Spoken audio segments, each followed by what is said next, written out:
Now that I've calmed down a little bit, I would like to give another perspective on the Jordan Neely situation. Um, what the story I'm about to tell is not like super depressing or anything. Um, but it's so funny that like it really does. So I have this theory about like why I remember so many things. Besides the childhood trauma, besides the ADHD, besides me mentally, like taggling everything into a certain group or profile of things I have to deal with.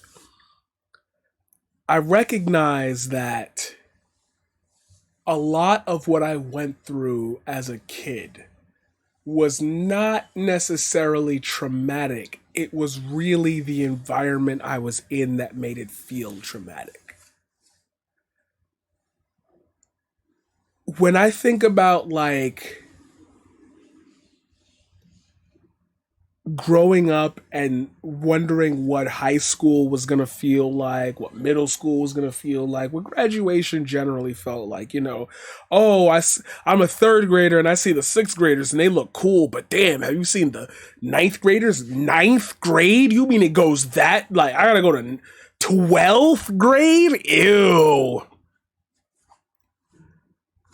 But being, let's be honest, in an underfunded community, you end up meeting teachers, or at least this is my drawn belief, because as a teacher myself, um I I I I sometimes envision that what I have imparted on the students is what is lacked as far as a community voice, community guidance, as far as, just an image moving forward. There's not really any places in this neighborhood where that type of wisdom, that type of conversation is had. Like, I always think back to like after school centers, and sometimes the counselors there, sometimes the staff there would sit us down and have like a real, conversation. And I've said before to a bunch of people, all that happens in life is conversations. Somebody said something to somebody and it caused a chain reaction that started like World War II or some shit. Rarely do I recognize those moments, the ones in passing, the ones that I think are just events, as something to build off of, because I think that, or I used to think that they were very encapsulated in the time that I was in. To put it pointedly, I'm going to tell you a story based off a tweet that made me remember that it happened. When I was in high school, my friend Shannon, who had diabetes, was low on sugar. She started to say very strange things at first. Before we could get her help, she started to scream and rammed herself against a bunch of tables and chairs. Then she proceeded to pass out. I kept her from injuring herself, and I got her sugar, icing from the cafeteria, and an ambulance. She woke up before the ambulance. Now I can't imagine. What if someone, instead of seeing it as a medical emergency, felt threatened and put her in a chokehold and killed her? And when I read it, my first instinct was like, I can already see people arguing that that's exaggeration. Like, I don't think so. And it's like, but no, I've been on trains. Like, I live in New York City. What happened there was so fucking normal that it is still insane to me that people are trying to justify it. Which made me remember the time I was in fifth grade and my literature slash English reading teacher, whatever they called it, probably reading at that point, my ELA teacher, uh, Miss Brewer. And I didn't know this until it happened, but Miss Brewer was diabetic. She had said before that she was. But she was, I wouldn't say she was young looking, maybe 30s, 40s. She had a very youthful, but wage system, sage wisdom type of like teaching style. but she was very direct as a black woman. So like it, lines get crossed, da da da this, da da da.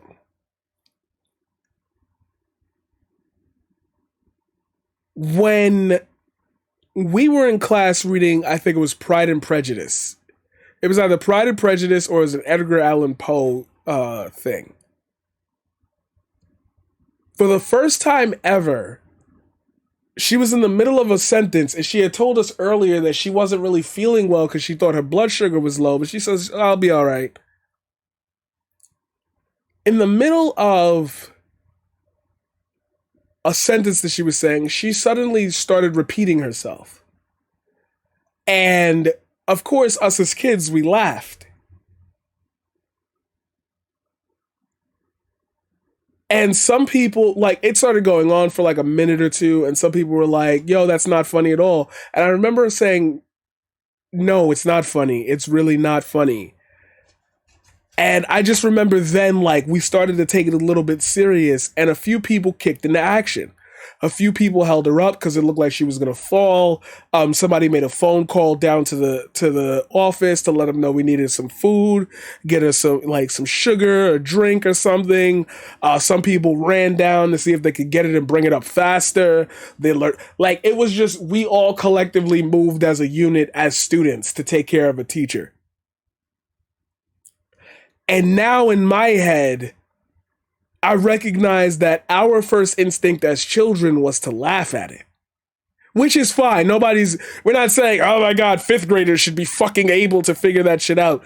But like now I'm seeing that same fifth grade response being taken as a serious money-making position by adults.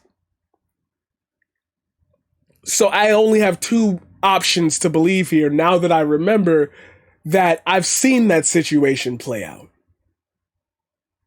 Somebody was fucking hungry and was mad that niggas was ignoring him. Simple as that. Bro, I would have been like, you know what? I feel that. Deadass, I feel that.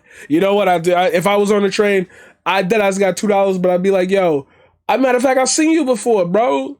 It wasn't dirty, wasn't smelling bad or nothing.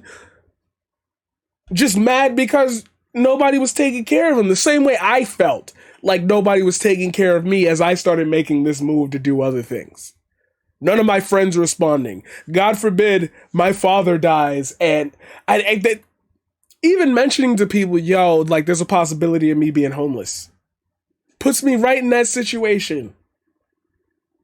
And now I got to think to myself, I can't be frustrated in the street if this were to happen to me. But now it's a reality that I have to play with. Because there are people out there that say, yeah, that's justified.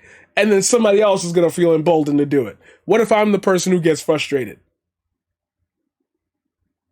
Oh my God, he's a threat. No, I'm just spitting my poetry.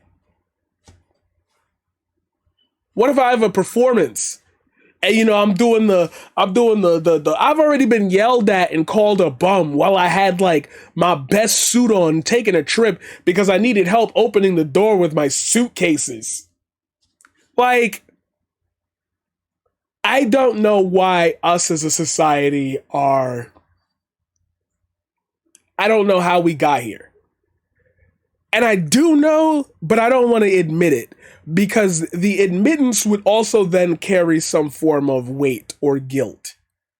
That like, me and 7 others should have been talking about these issues in our local community more. We were worried about the capitalistic grind. Damn, I wish I didn't spend time doing this and maybe I could have done that. Those actions could have saved lives. I've had kids who have money, a room, beautiful place to live, everything, talented, no problems, funny, school, cool, everything, literally. And I've had to talk them out of unaliving themselves. To think that we witness homelessness as a passing virtue every day, and now we witness it as, like, if you're being belligerent, you get on Fight Haven because, yeah, beat that bitch up. But if you're homeless and belligerent, I ended that first video like this. I'm going to end it yet again. You are telling me that this is all my life is worth. When you see black people, if you really feel this way about certain people, from now on, I don't want you to have conversations with them in the street. I don't want you to have just do this to them. Just tell them immediately, this is what you are worth to me. Hold on. Sorry, that's wrong.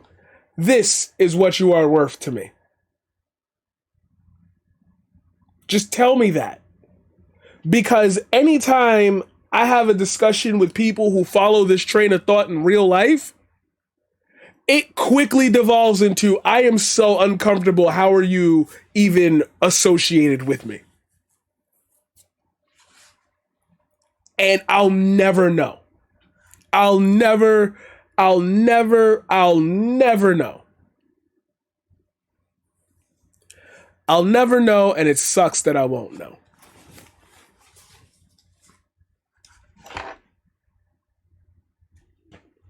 But I'm going to spend the rest of my life trying to find the fucking answer. Deuces.